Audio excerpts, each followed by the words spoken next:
Omio Moto à Villefranche-sur-Saône. Omio Moto à Villefranche, c'est évidemment un concessionnaire Honda historique, mais également Husqvarna. Retrouvez dans leurs locaux de l'occasion, les pièces détachées, les motos neuves et évidemment un énorme choix d'accessoires. Omio Moto, c'est le choix de Pierrick depuis 1994. Et apparemment, c'est là où va se rendre Raphaël Sauce quand il va falloir reprendre sa 450 CRF 2011 contre la toute nouvelle 450 CRF 2022.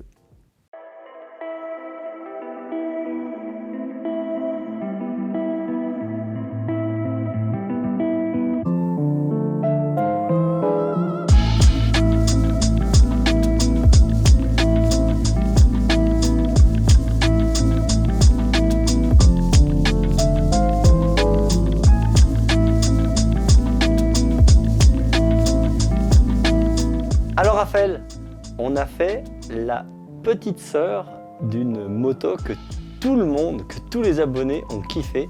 C'était la vidéo de la 2.5 CR 2022. Alors évidemment, elle n'existe plus. Aujourd'hui, c'est un Italien de génie, Il Rapa, qui fabrique des motos du futur avec, on va dire, des motos soit anciens ou d'une autre marque pour que ceux qui aiment le 2 temps, ceux qui aiment les 2.5 puissent continuer à assouvir leur passion. Mais aujourd'hui, il était temps de regarder ce qu'on peut faire peut-être avec un moteur de 500. Moto de rêve, moto de fantasme, hein, parce que là on a carrément le dernier châssis Honda, hein, on l'a vu dans l'épisode de match des 4.5 CRF, une des motos les plus fines, les plus légères, les plus maniables qui puissent exister aujourd'hui, une des plus belles aussi, avec le moteur le plus gros qu'il y ait jamais eu chez Honda, hein, en 2 temps. Ouais, et le 500 CR qui est hyper connu. Alors c'est pas la première fois évidemment que se font des 500 CR Cadralu. Le premier souvenir que j'ai eu, moi, évidemment, c'était en 97-98, si tu veux. Le Cadralu arrive chez Honda, tout le monde en est dingue, donc évidemment, tous les mecs qui faisaient le championnat du monde 500 à l'époque étaient un peu jaloux. Alors je me rappelle de Joachim Karlsson, un Suédois, qui avait monté avec RWJ, le team anglais Honda. Ils avaient monté justement une moto en alu. Et évidemment, l'année d'après, en 98, à l'époque où, en 98 je dirais, hein, parce qu'à l'époque où Everts est en tête du mondial devant Tortelli, il décide de rouler à Namur et il s'engage avec la 500 CR, avec le Cadralu. Il punit tout le monde, évidemment. Et il était sur un nuage cet été-là, en 98. Et puis petit à petit, évidemment, au fur et à mesure des évolutions du cadre des 2.5 CR, on enfile, j'ai envie de te dire, comme des perles, des moteurs de 500 dans ces cadres-là, avec plus ou moins de réussite, tu sais, parce qu'il y a plus ou moins de place. Oui, et puis tu nous avais parlé dans d'autres épisodes de l'importance de l'inclinaison du moteur dans le cadre, comme quoi ça pouvait tout foutre en l'air avec le moteur qui réagissait carrément différemment. Exactement, et puis t'imagines bien que l'aluminium cassait, l'aluminium vibrait. Alors déjà qu'on avait des problèmes sur les premiers Cadralu avec le moteur de la 2.5 dedans, tu t'imagines bien qu'avec un moteur de 500, c'était insupportable. Donc si tu veux, il y a eu 1, 2, 3, 4 versions de cadre aluminium. Notre ami Lucien a acheté quasiment la dernière version. On a mis un t-shirt boiserie, vintage. Il a acheté quasiment la dernière version, hein, la version 2019. 2020 de cette 500 CR Alu. Il est venu dans Dirty Days du Jura, il a roulé avec, il s'est régalé. Et tu as roulé avec aussi. Franchement, c'était génial, une moto très très bien montée. D'ailleurs, vous pourrez retrouver même un épisode à lui, comme ça, en vignette, où il la reçoit. Il a été un petit peu déçu parce qu'il y a beaucoup de mécanique. Aujourd'hui est sorti, tu as raison, un châssis fabuleux. Franchement, tout le monde sait que ce châssis de la 4.5 était dingue. Il est sorti aujourd'hui pour la 2.5 CRF 2022. Et évidemment, les aficionados de 125, de 2.5 et de 500 se sont rués dessus. Donc on a déjà, nous, essayé la 2.5 CR AF. On a notre ami qui a la 125 CR AF également. Et on a eu la chance de rencontrer, via les réseaux sociaux, Mathieu de Montbéliard, qui s'est monté une 500 CR également Cadralu, dernière génération 2022.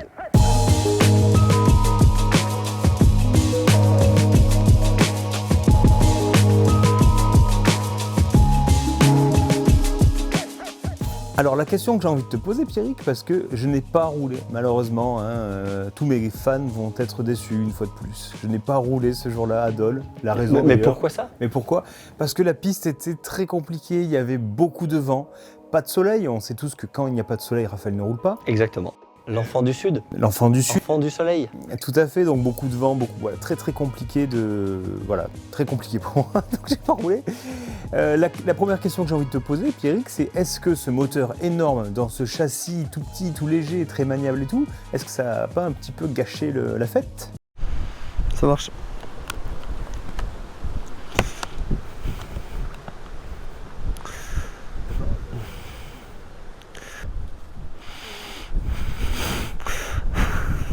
Allez, feu! Une grille de départ, un kick, on passe le point mort haut parce qu'on est évidemment sur une 500.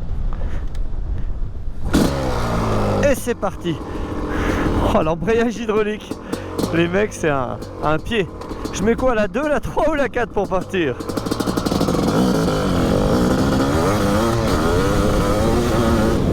Ah, c'est fou d'avoir la position de la 4,5 sans déconner et le moteur de la 500.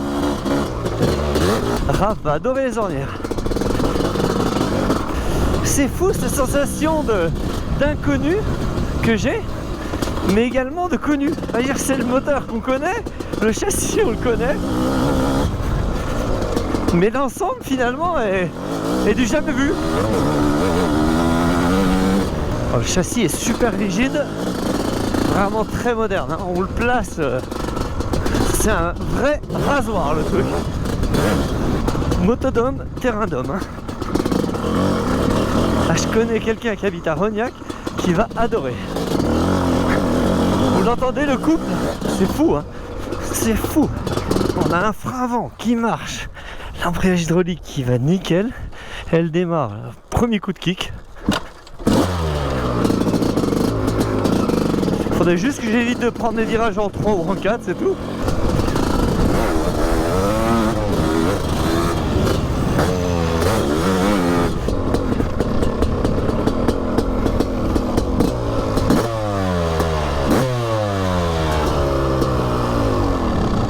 Tu vas avoir mal au bras, Raph. C'est que tu m'as pas vendu du rêve. Entre la météo, la piste et la moto. Le châssis est resté fin. Il n'y a rien qui dépasse, ni le moteur, ni le pot d'échappement. Donc quand tu montes sur la 500 CR, avant même de mettre le premier coup de kick, tu as l'impression d'être sur une 4,5 ou une 2,5. Alors pour ceux qui ne savent pas, le cadre est le même. D'ailleurs souvent les mecs se font des 125 AF, tu sais, avec cadre alu, ils achètent des châssis de 4,5. Oui, parce qu'en fait c'est la même chose. C'est le même châssis, C'est le même 2,5 comme 4,5. Donc du coup, au moment où tu montes sur cette machine, rien n'a changé. Tu es sur une CRF 2022. Avant de sortir le kick, qui n'existe plus, tu es sur une CRF 2022. Rien ne change, ni par le gabarit, ni par l'encombrement, ni par rien. Franchement, tu retrouves la Showa de fou à la devant, le bon amortisseur à l'arrière, la selle un peu ferme, le poste de pilotage où tu as l'impression d'être né, tu sais, dessus. Non, franchement, rien n'est gâché. Est-ce qu'au niveau des vibrations, on avait vu que la 2,5 AF Rapa qu'on a essayé, on avait vu qu'il y avait très peu de vibrations. On avait mis ça sur le compte du moteur KTM très moderne, hein, avec beaucoup de nouveautés dedans. Et ben c'est là qu'il faut rendre à César, j'ai envie de te dire, ça tombe bien, il est italien. Ce qui est à César, c'est que je pense que ça ne viendra pas. Tout simplement parce que ce moteur de 500 CR qui, certes, on en parlera de ce moteur, hein, a été bien monté, mais mine de rien, c'est un moteur à forte vibration, c'est un moteur où il se passe quelque chose. Et bien ce moteur ne vibrait pas d'un poil. C'est-à-dire que je ne ressentais rien au guidon. Donc si tu veux, ça veut dire une chose, hein, c'est que le moteur, il est bien mis au bon endroit et de la bonne façon, tout simplement. Alors ce moteur, Pierrick, de 500 CR, j'aurais presque envie de te dire, est-ce que c'est encore un moteur Honda? Parce qu'il y a beaucoup de pièces qui ont été ramenées un peu à droite à gauche, peut-être des États-Unis d'ailleurs? Du Canada, exactement. Donc c'est un moteur qui a été, on va dire, acheté sur une ancienne AF. Et si tu veux, comme tous les moteurs de 500, personne ne va me dire le contraire, il y a eu des surprises en l'ouvrant. Tu sais, c'est c'est la boîte de Pandore, c'est le cadeau d'anniversaire, c'est Noël tous les jours avec un moteur de 500 CR. Donc il y a beaucoup de choses qui n'allaient pas. Donc Mathieu a décidé de racheter des pignons de sortie de boîte, de racheter un axe, de racheter un carter, de vendre un autre carter. Et il s'est dit, il y a un moment, à changer cette pièce, le moteur, ça va être un mix de vieux, de neuf, et ça ne lui plaisait pas. Alors c'est ce qu'il a fait. Il a pris le catalogue, il a pris les sites internet et il a acheté tout ce qui se faisait d'aujourd'hui pour une 500 CR. Donc on retrouve des carters taillés dans la masse, Ouais. on retrouve évidemment ajustés, parce que tu n'achètes pas un carter comme ça et tout va bien. Hein. Tous les carters ont été montés, ajustés à la perfection. C'est Moto 90 d'ailleurs de Belfort hein, qui a monté ce moteur. Ensuite, il a mis un cylindre neuf dessus, il a gardé l'occasion. Le vilebrequin, c'est un vilebrequin qui vient du Canada, quelque chose qui est vraiment équilibré avec. Donc c'est une vraie 2022 quoi. Exactement. Ensuite, la culasse, tu l'as vu, la culasse, elle vient également du Canada. Alors, elle n'apporte absolument aucune différence, aucune performance, mais ce look taillé dans la masse, il y a évidemment plus de refroidissement, mais ce look taillé dans la masse allait très très bien avec les carters, donc franchement, l'ensemble était canon. Il n'a pas voulu laisser de câble. Donc il a monté un embrayage hydraulique. Donc si tu veux, il a voulu vraiment oublier son vieux moteur où il était très déçu parce qu'il y avait des frais à faire dedans. Il s'est dit, tu sais quoi, quitte à faire des frais, je mets la totale. Et donc il s'est fait un moteur quasiment 2022, un moteur qui n'a pas d'heure. D'ailleurs il l'a rodé, elle avait 5 heures quand il nous l'a amené. Ouais, elle était neuve. Donc c'est assez marrant. Donc on est sur un châssis neuf, on est sur un moteur qui a 5 heures. Donc là on est sur une perfection ultime. Les suspensions d'origine pas rodées. Donc il n'y a eu pas de... Tu vois, c'est vraiment, j'ai envie de te dire que c'est comme si tu allais chez Omio, le sponsor de la vidéo, qui en a vendu, hein, je peux te dire, des 500 CR et qui vend aujourd'hui des CRF, et tu leur disais, je veux une 500 CR et ils te la livrent. Il faudrait qu'on y pense, ça faudrait qu'on le fasse. Ouais, c'est vrai, ouais. Tu sais, vendre des 125 CR. Alors si vous voulez acheter une 125 CRAF, une 2,5 CRAF un peu... eh ben, vous nous envoyez un petit message et on regardera si on peut vous ramener des trucs d'Italie, faire des contrebandiers, en achetant avec de limoncello et tout. Promis, si on vous vend une 500 CR AF, on vous met une bouteille de limoncello dedans.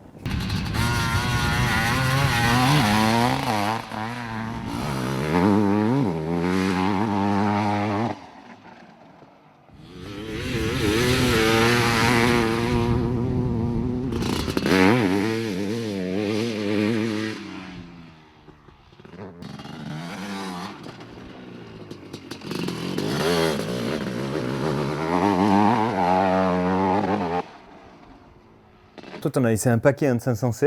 Est-ce que l'ajout de toutes ces pièces, ça change quelque chose au niveau du tempérament moteur? Est-ce que tu peux dire qu'il y a plus de chevaux, par exemple, qu'un 500 CR qui a... Alors la première chose déjà, c'est est-ce qu'il marche bien? Parce que tu sais, il pourrait y avoir un bas régime complètement creux, il pourrait y avoir un haut régime délirant ou l'inversement.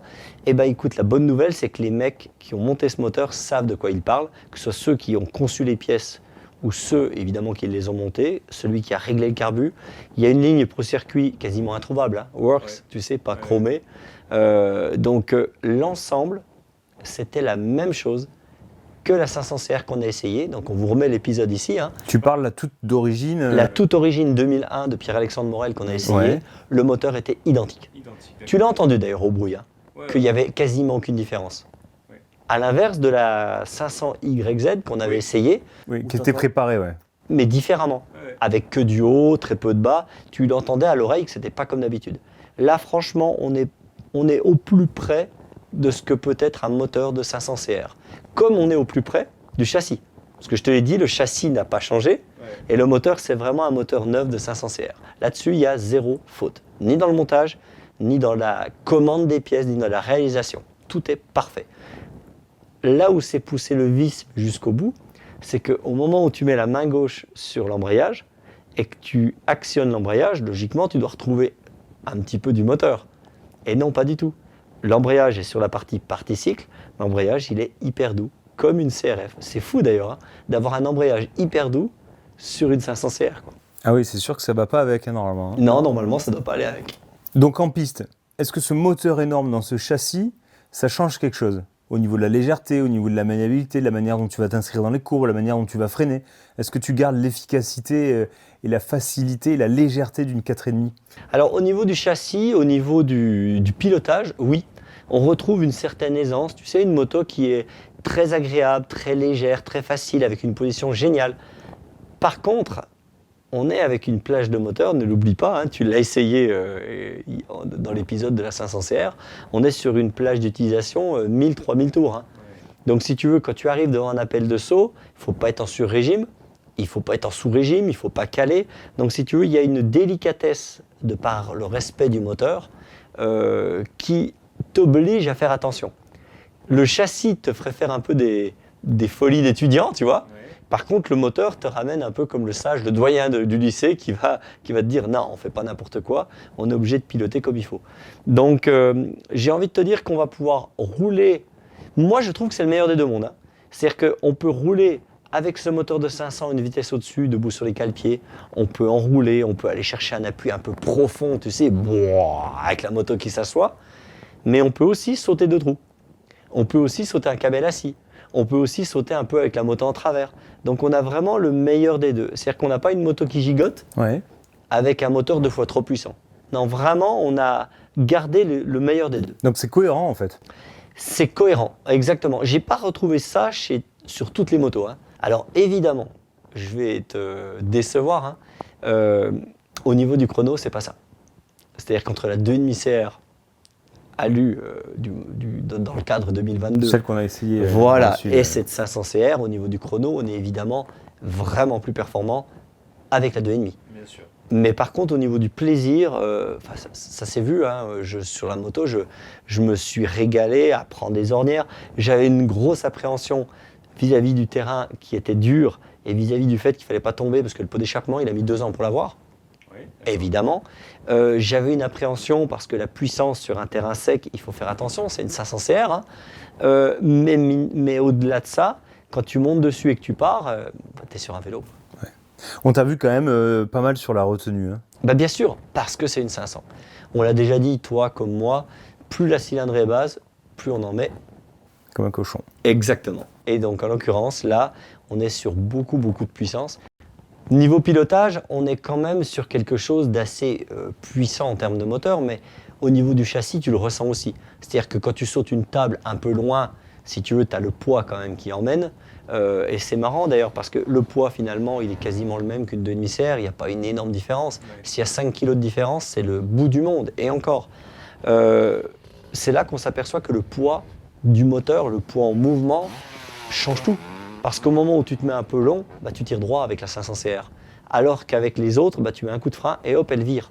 Au moment où tu sautes un camel puis que tu te poses dans la côte, avant de virer, tu sais, tu retombes un peu exprès, un peu court pour pouvoir prendre la petite ornière, la sonnée que tu te mets, elle est quand même beaucoup plus forte qu'avec une 125. C'est ce qu'on appelle l'inertie. Exactement. C'est-à-dire quand tu sautes une table un peu longue avec une 125, tu te poses sur un petit nuage. Qu'une 2,5 déjà, oui, ça t'embarque. Tu es déjà un peu dans la boue, tu vois ce que je veux dire. Ouais. Avec la 500 CR, tu tombes sur du béton. Hein. C'est autre chose.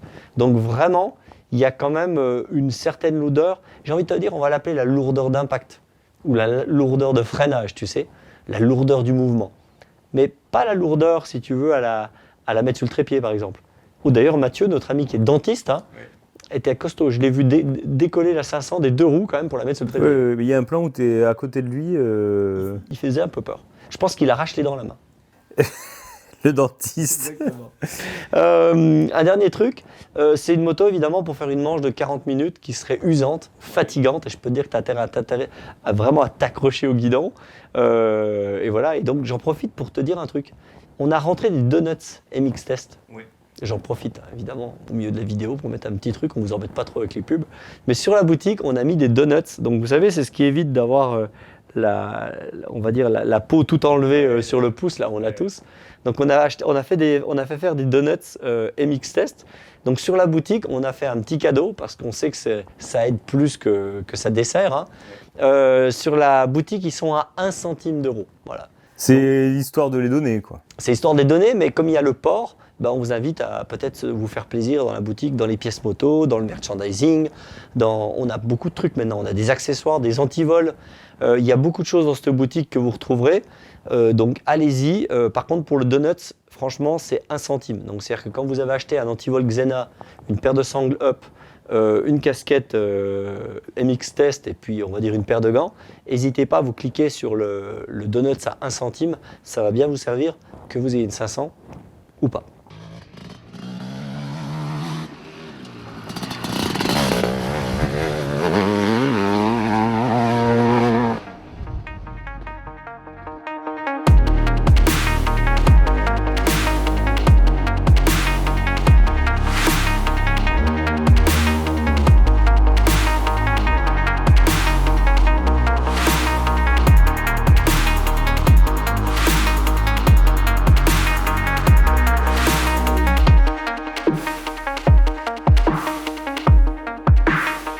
Alors si tu dois en choisir une, je sais que ton amour pour la performance, la compétition, est-ce que tu prendrais la 2,5 ou la 500? Et une 125, c'est super agile aujourd'hui. On l'a pas essayé encore. Avec une 125, tu arriverais 2 fois plus vite dans une ornière. Tu pourrais sauter plus loin, tu pourrais la mettre en travers de tous les côtés. Donc aujourd'hui, en fait, finalement, on est sur le même châssis, le même cadre. On change juste le moteur, quoi. 125, 2,5 ou 500. Ouais. Écoute, moi j'ai envie de dire qu'il faut qu'on aille sur un circuit neuf, griffé, arrosé. Et tu sais quoi, il faut qu'on les récupère les 3. La 125, la 2,5, la 500. Si le circuit est griffé, tu peux rouler sans aucun souci. Cette 500, franchement, elle était douce, elle était maniable. Honnêtement, vu comme tu as aimé l'origine, la 2001, Ouais. celle-là avec ce châssis que tu connais maintenant bien, je pense que tu vas tomber amoureux. La 125 va te plaire aussi. Alors, tu n'oublieras pas, il faut l'essayer dans ce sens-là. 125, 2,5 et 500, et jamais l'inverse. Mais honnêtement, on essaie de se trouver un terrain en Italie. Je pense qu'il faudrait qu'on fasse venir celui qui a fabriqué cette moto. Rabat. Voilà. Et puis, on fait l'essai 125, 2,5, 500 le même jour avec des chronos. Ça te dit? Ah ben allez, feu. Ok. Bah, check. Check.